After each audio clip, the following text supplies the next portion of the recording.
Postur terbaru begitu ya terkait mengenai ekspor dan impor kita. Kalau kita lihat dalam beberapa bulan terakhir ini sebenarnya surplus sudah semakin menipis, Pak Toto, yang Anda lihat begitu ya. Seperti apa sebenarnya kondisi ini begitu kalau dilihat dari kacamata seorang pengusaha.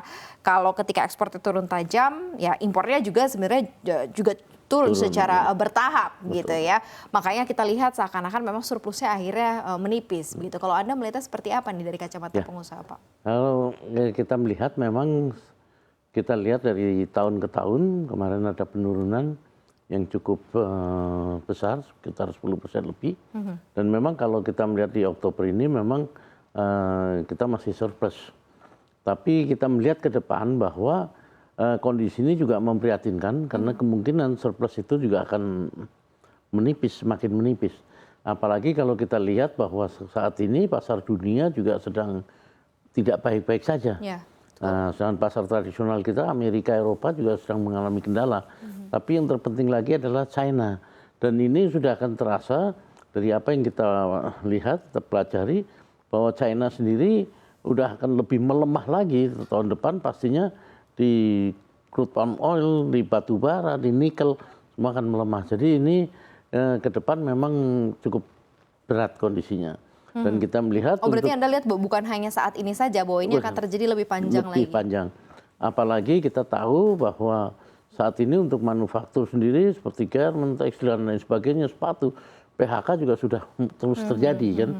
Nah, ini menunjukkan bahwa memang tidak lagi baik-baik, apalagi ditambah dengan tahun politik, tahun 2024. Buyer maupun investor juga biasanya mereka akan menahan diri, retensi. Nah, inilah kondisi yang sebetulnya sangat memprihatinkan bagi kita. Oke, ini berarti cukup memperhatinkan dari kacamata para pengusaha ekspor begitu ya, melihat kondisi seperti ini. Dari Anda seperti apa, Mas Joshua, Anda melihat bahwa kondisi surplus yang makin menipis ini, kemudian juga kalau dilihat sebenarnya mana sih potensi yang paling banyak menekan kondisi ekspor kita saat ini? Apakah memang komoditi itu adalah salah satunya, atau karena ada seasonal yang lain begitu ya, sehingga memang surplus kita sekarang terpantau memang agak lumayan cukup menipis. Makin lama makin bulan tuh memang dari level neraca dagang kita balancingnya udah makin menipis nih, Mas Joshua. Ya, sependapat dengan Pak Toto tadi bahwa kalau kita melihat kinerja kumulatif Januari-Oktober tahun ini baik ekspor dan impor dua-duanya mengalami kontraksi, namun kita melihat untuk kinerja ekspornya kontraksinya lebih dalam ya, sekitar 12% year on year, dibandingkan dengan impor yang turun sekitar 7,7%. Dan tadi sudah cukup banyak juga disampaikan oleh Pak Toto bahwa penyebabnya ataupun pendorongnya adalah kita melihat dari sisi bukan hanya dari sisi volume, namun juga dari sisi harga komoditas itu sendiri. Ya, kalau kita melihat harga komoditas, misalkan untuk harga CPO, ya CPO saat ini year to date turun sekitar 6%-an. Lalu misalkan untuk harga batu bara sendiri, ini penurunannya juga hampir 70%, dan belum lagi juga kita melihat ada beberapa harga mineral dasar lain pun juga secara year to date mengalami penurunan. Jadi memang ini kena hit dua sisi, bukan hanya dari sisi volume tapi juga dari sisi harga ya. Dan ini kita melihat juga hal yang sama bahwa kondisi dari penurunan surplus ini masih akan terus terjadi, dan ini sebenarnya sudah terefleksi dari sisi transaksi berjalan kita di kuartal kedua yang sudah kembali defisit ya. Dan kami perkirakan juga untuk full year tahun ini, untuk current account-nya pun juga masih akan diperkirakan akan mencatatkan defisit juga setelah tahun lalu mencatatkan surplus ya sekitar 1% terhadap PDB. Tahun ini kami perkirakan akan defisit sekitar 0,3% terhadap PDB. Oke, berarti makin ke depan makin banyak lebih mencetak defisit begitu ya, Mas Joshua ya? Iya, karena kalau kita melihat dari sisi kondisi untuk harga komoditas ekspornya ya cenderung mengalami penurunan yang relatif cukup dalam ya, khususnya batu bara.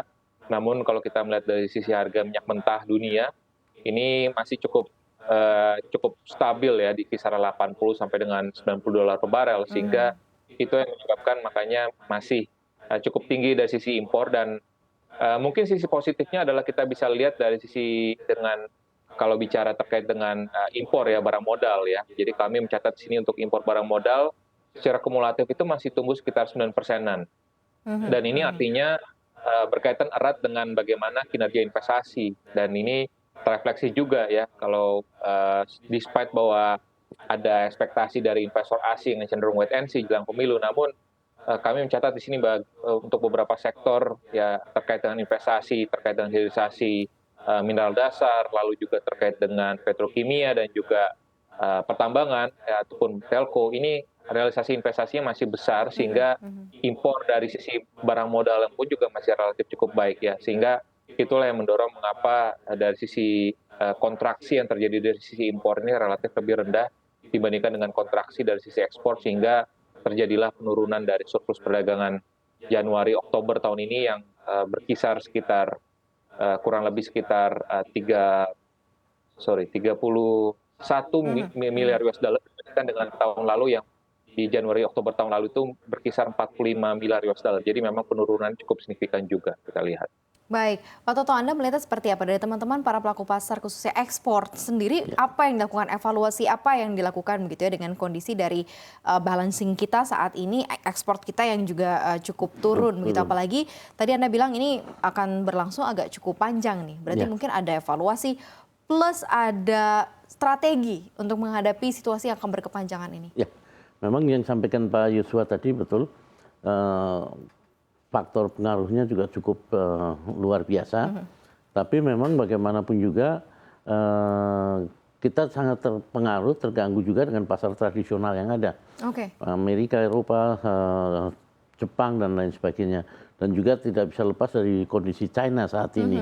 Jadi ini sangat mempengaruhi sekali. Sedangkan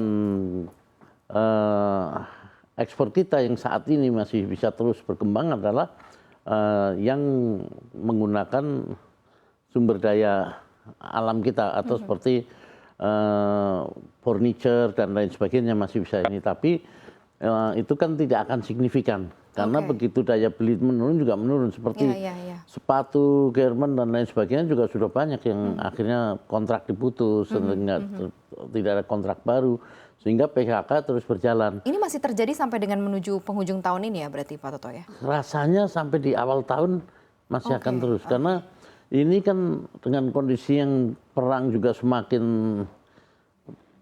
seru, memanas berjalan gitu terus, ya? semakin ini semua kondisi ini. Kita tahu Amerika sendiri juga dalam kesulitan. Kalau kita nggak bisa ngomong bankrupt, tapi udah dalam kesulitan kan. Nah ini juga sangat berpengaruh. Sehingga bagi pelaku usaha ekspor ya sekarang bagaimana caranya untuk kita mencari pasar baru di luar pasar tradisional kita. Nah inilah yang dilakukan. Tapi bagaimanapun juga hampir seluruh dunia mengalami krisis global. Hanya kita bersyukur saja bahwa kita masih bisa terus bertahan sekalipun seperti tadi dijelaskan Pak Yosua betul bahwa surplus ini akan terus menipis. Nah ini yang sangat memprihatinkan buat kita sebetulnya.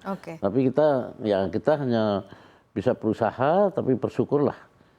Tuhan pasti tolong bangsa kita. Betul.